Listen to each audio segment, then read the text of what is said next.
Have you ever felt like you give too much and yet it's still not enough? That the more you strive to please, the less you are valued, that you are there for everyone, but no one notices when you disappear. This is not a coincidence. It's the price of becoming overly available, overly explanatory, overly kind. And the truth, though it hurts, is this: the world does not value what is permanently on offer. It values what seems scarce, what is firm, what imposes presence without needing to raise its voice. If they see you as just another option, it's because at some point you treated yourself as just another option, and no one is going to correct that for you. But this is not about dressing up in arrogance or pretending to be confident. This goes much deeper. It's about regaining the respect you've lost for yourself, closing doors you left open out of fear. Stop giving explanations as if you were guilty for existing. It's about being so consistent with what you say, do, and allow that whoever doesn't know how to value you feels like they're losing something valuable, because they are. Let's be clear. What I'm going to share with you are not social tricks, not magic phrases or shortcuts. They are 8 lessons based on a philosophy that doesn't need to shout to be noticed.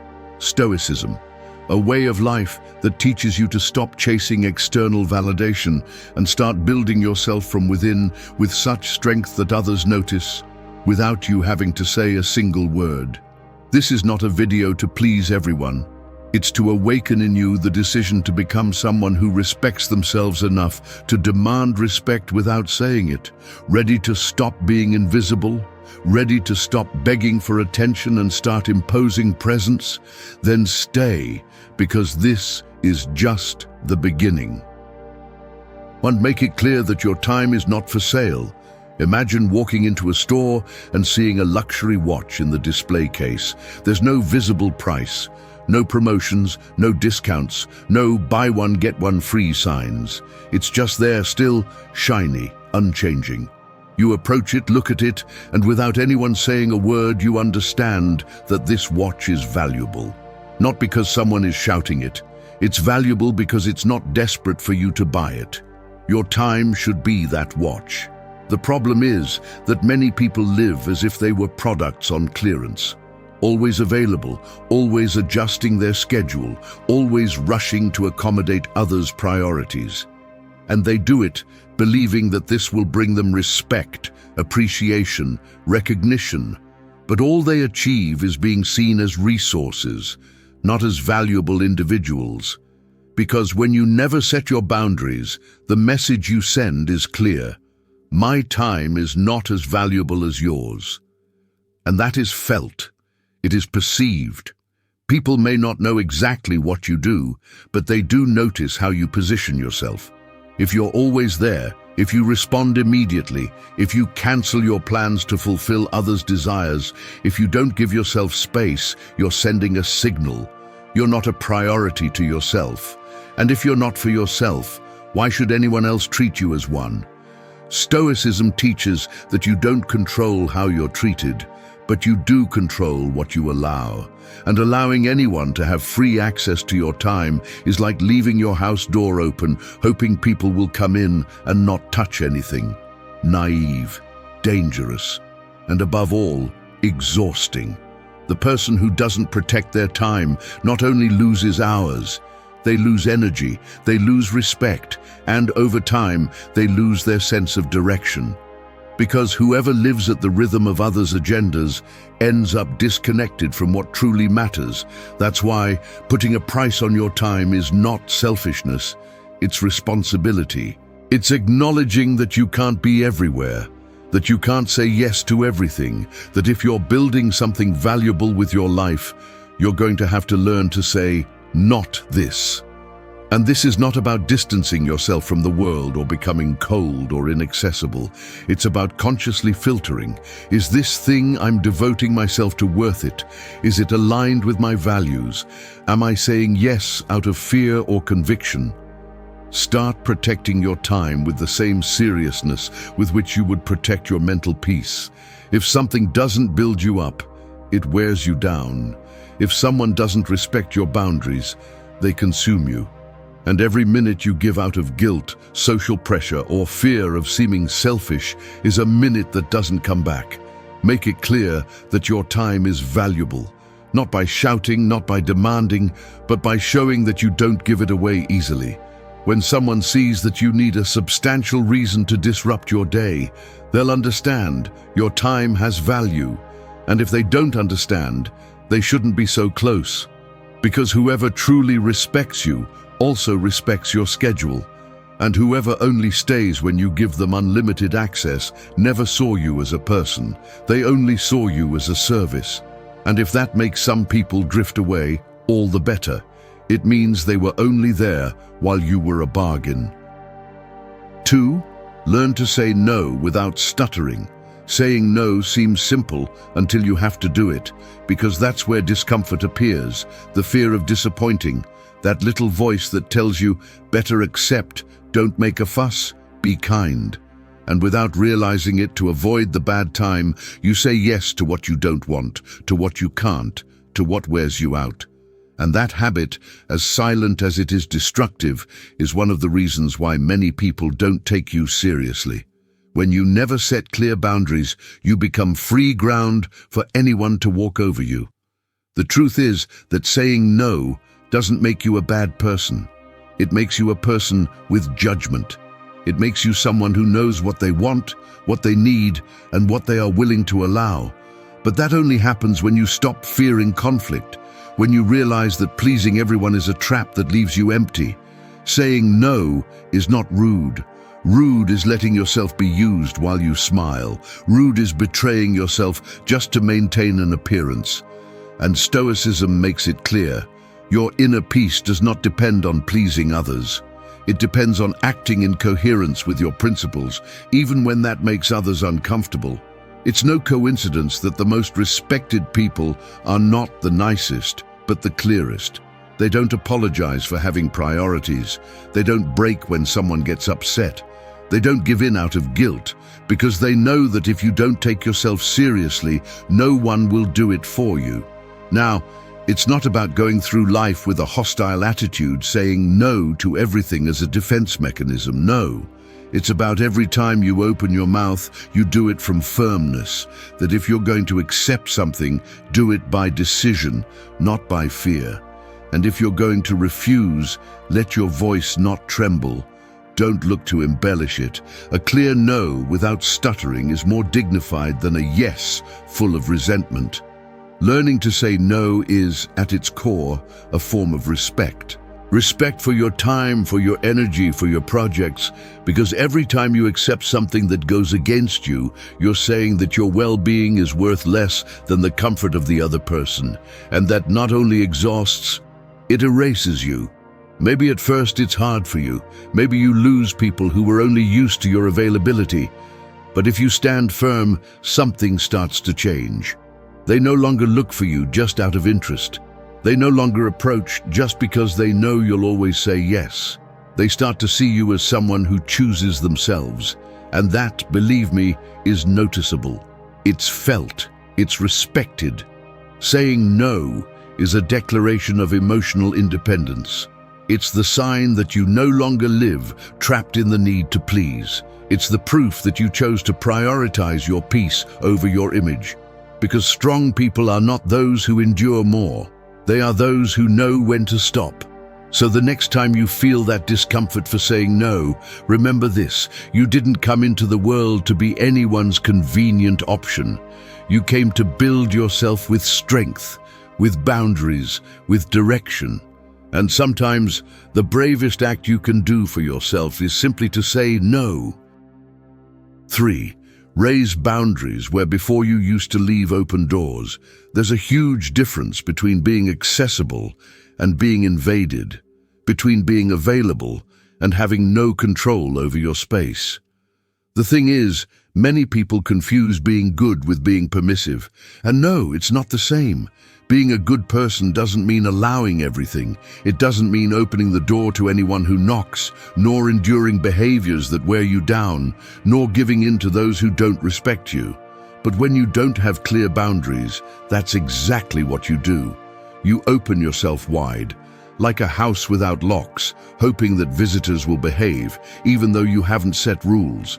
And of course, over time that takes its toll, because people don't always come in with good intentions. Some are only looking for what they can take, and if you don't know how to stop them, they'll do it over and over again, until you're left empty. A boundary is not a wall of ego. It's an act of emotional intelligence. It's the moment when you stop expecting others to guess what's right or wrong with you and start making it clear with actions. Because the truth is that no one can trample on you without your permission. And when you allow them to do so, the responsibility is also yours. Stoicism doesn't tell you to isolate yourself. It tells you to protect yourself, to have control over what you let in, to be aware that not everyone deserves access to your energy, your time, your trust. And that's not resentment, it's self-respect. Many people live without boundaries for fear of losing connections. If I say something, they'll get angry. If I set boundaries, they might stop talking to me. If I stand firm, I'll end up alone. But is it really worth having people close to you who are only there if you allow them to cross all your boundaries? When you don't mark how far others can go with you, the environment will do it for you. And it won't always be fair. They'll put you in roles you didn't ask for. They'll burden you with responsibilities that don't belong to you. And worst of all, you'll start to normalize that your needs always go to the end of the line. A well-set boundary tells the world, this is me, this is non-negotiable, and that, even though it may make some uncomfortable, ends up being a compass, because whoever wants to be close will know how to do it, and whoever doesn't will leave. And that's okay. Boundaries are not made to please, they're made to protect you. Maybe at first your voice will tremble. Maybe you'll feel guilty for setting limits where before you gave permissions. But over time, it becomes a form of self-care. It becomes part of your identity, because someone who values themselves defends themselves, someone who knows themselves protects themselves, and someone who truly wants to build themselves doesn't allow just anyone to come in and dirty the ground. Start closing doors that were always open out of fear. Not all people deserve a key. Some shouldn't have even knocked on the door. And if setting boundaries makes certain people disappear, it's not a loss. It's a cleansing. So do it. Not from anger, not from pride. Do it from clarity. Because when you raise boundaries where before there was only free access, you start to recover something you should never have given away so easily: your dignity. 4. Let your voice sound like someone who knows who they are. A compass that does not point north confuses those who look at it. It spins, changes direction, seems useful, but it is not. And over time, no one consults it. No one trusts it. No one takes it seriously. The same happens with people whose voice sounds weak, fearful, without direction. People who speak insecurely, who doubt what they say, who adjust their opinion depending on who they have in front of them. And not because they don't have ideas, but because they are afraid to stand by them, afraid to cause discomfort, afraid to be wrong, afraid of not being accepted. But if you don't sound like someone who knows who they are, no one will see you as someone who deserves to be heard. Voice is not just about tone, it's about what's behind it. When someone speaks from clarity, they don't need to shout. Their mere presence commands respect. And that is not achieved with rehearsed speeches or phrases copied from self-help books. It is achieved with identity, with conviction, with authenticity. Your voice is an extension of your character. And if your character is fragile, so will your voice be. Stoicism teaches that what you say should be aligned with what you do. That your words should not be a strategy to be liked, but a manifestation of your essence. Because when you speak from who you are, even if not everyone likes it, it feels true. It feels solid. Speaking firmly does not mean speaking arrogantly. It means speaking truthfully, with coherence. It means that you don't hide behind political correctness if it contradicts your values. that you don't change your opinion just to fit in, that you don't water down your message for fear of being judged. And sure, that's uncomfortable, because in a world full of masks, hearing an authentic voice can be uncomfortable. But it's also refreshing. It's also necessary. Your voice should be like a fingerprint, unique, unmistakable.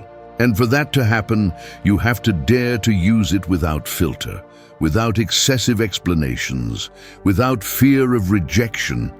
How many times have you wanted to say something important and kept quiet?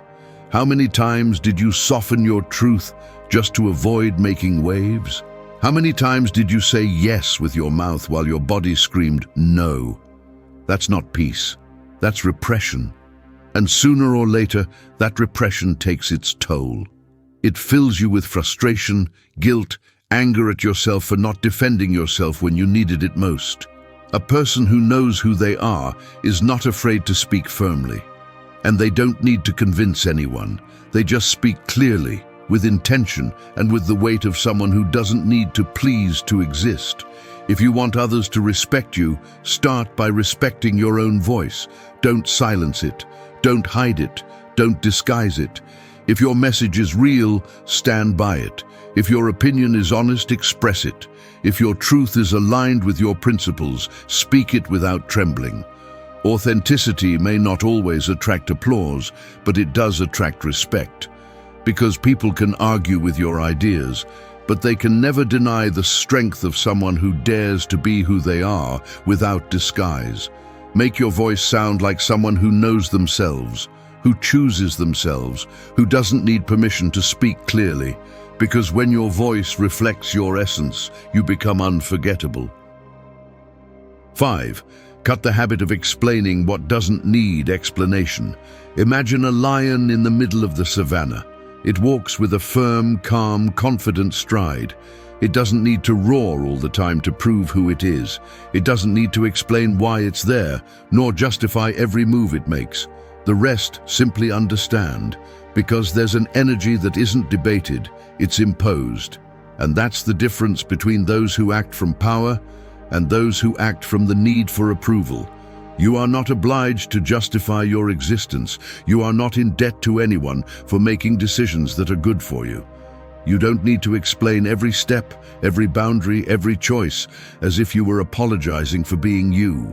But many people fall into this cycle. They say no and feel they must accompany it with a long speech so the other person isn't upset. They change their mind and feel they have to convince everyone that they aren't betraying anyone. They choose a different path and feel guilty for not meeting others' expectations. And this, although it may seem like a form of empathy, is actually a form of weakness, a way to keep seeking validation where it should no longer be needed. Stoicism teaches that the control of your life is in your hands, and part of that control involves acting with intention, without seeking constant approval. Because if everything you do needs to be justified, then you are not acting out of conviction, you are acting out of fear.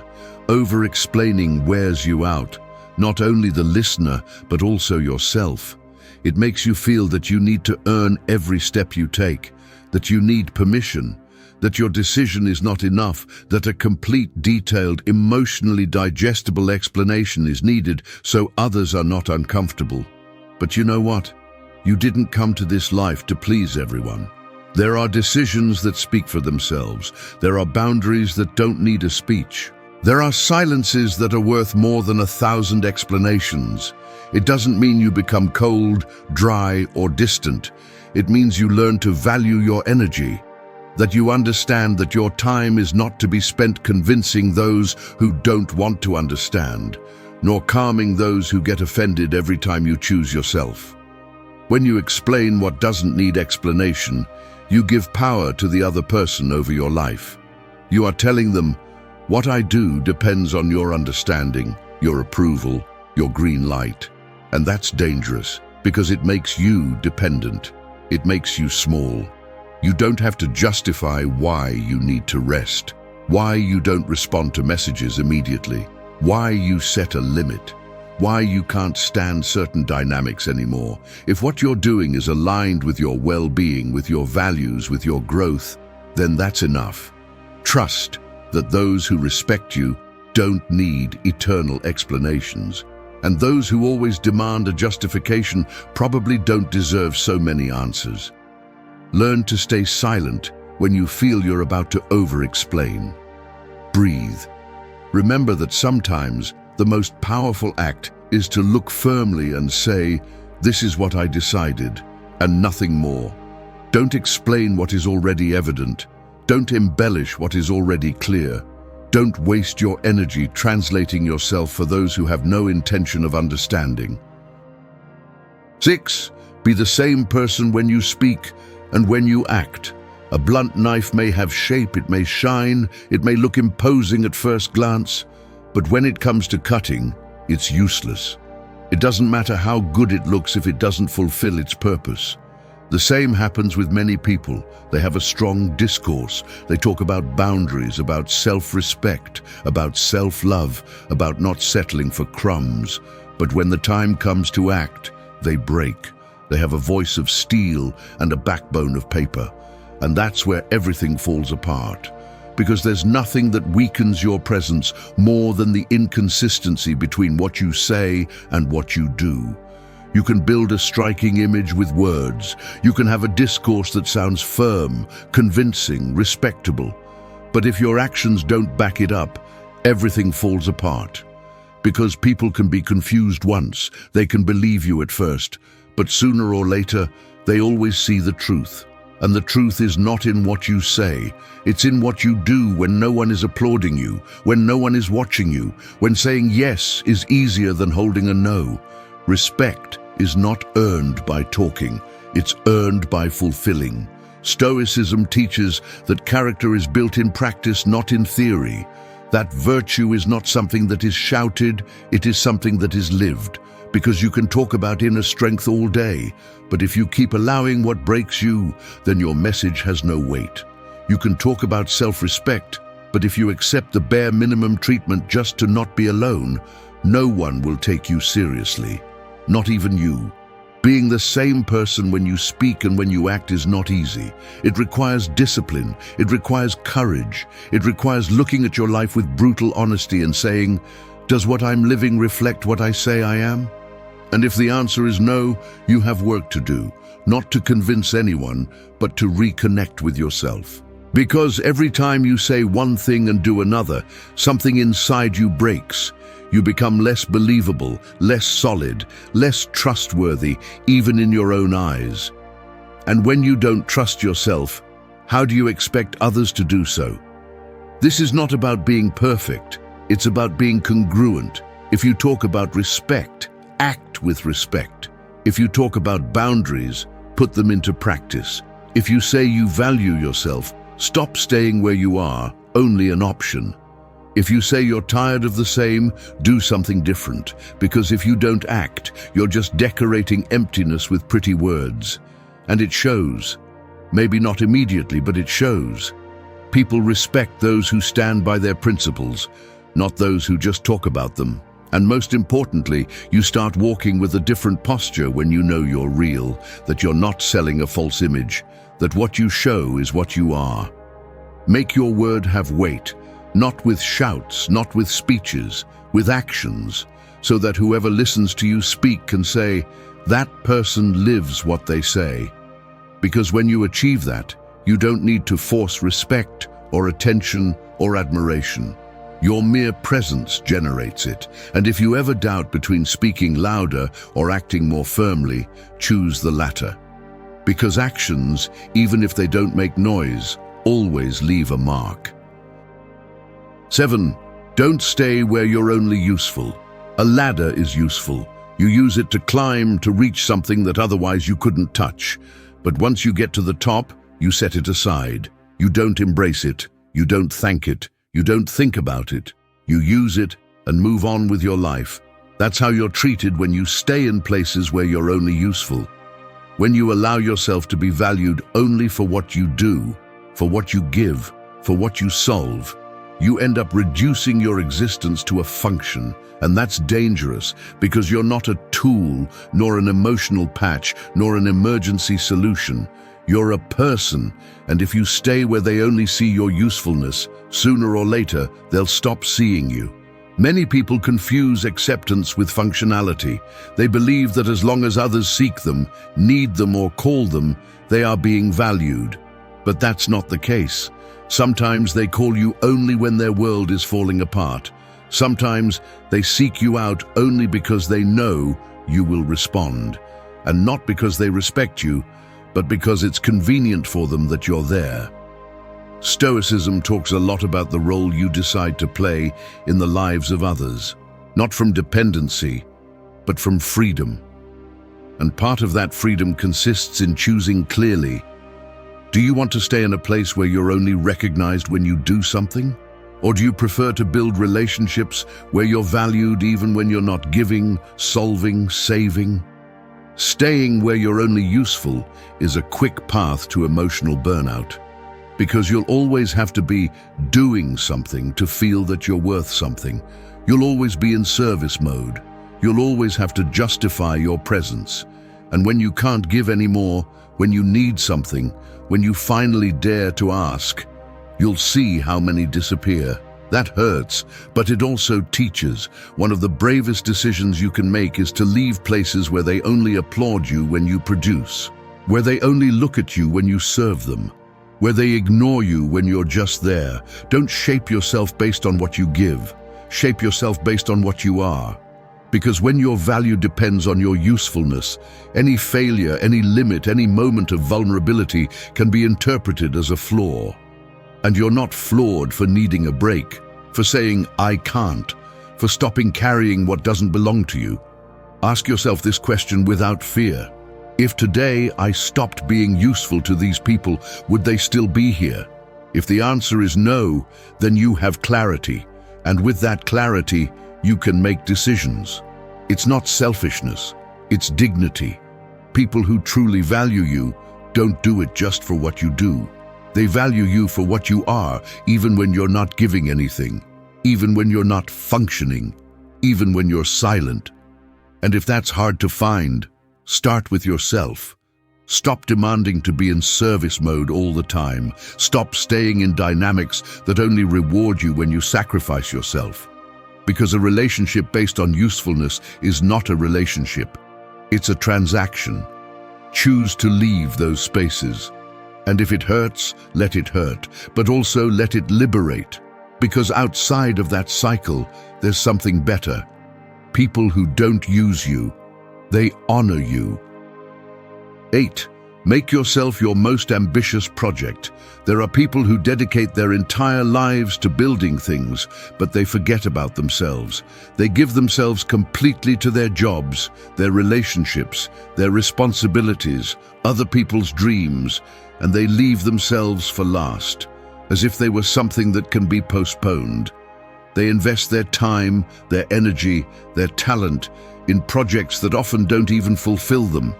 And when they look in the mirror, they no longer recognize who they are, because they abandoned themselves, because they never chose themselves as a priority. The problem is that if you don't become your own project, you'll end up being just a tool for other people's plans. And there's no glory in that. There's no respect. There's no peace. There's exhaustion. There's emptiness. There's silent frustration. Make yourself your most ambitious project, not as an act of vanity, but as an act of responsibility. You are the only person you're going to be with every day of your life. And yet, often you demand more from yourself than you give.